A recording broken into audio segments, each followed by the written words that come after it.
pribadi minta maaf yang sebesar-besarnya. Syederalun, beredar video rekaman kamera pengawas yang merekam dugaan penganiayaan seorang anggota DPRD Palembang terhadap seorang perempuan.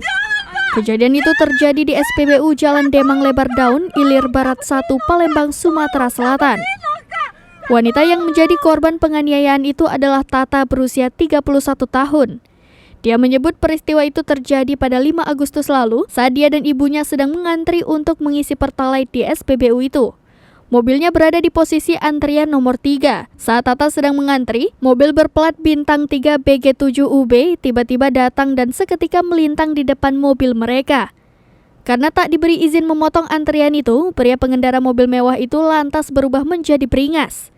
Pria itu sempat melontarkan kata-kata kotor berulang kali kepada Tata dan ibunya. Tak sampai di situ, pria yang diduga oknum anggota DPRD Palembang berinisial MS itu malah memukul Tata. Namun, pelaku yang bernama Syukrizen, anggota DPRD Kota Palembang dari fraksi Gerindra yang viral akibat video perkelahian dengan wanita sesama pengantri di SPBU Jalan Demang Lebar Daun Palembang buka suara pada Rabu 24 Agustus 2022. Ia mengaku menyesal dan meminta maaf kepada semua pihak atas tindakannya tersebut.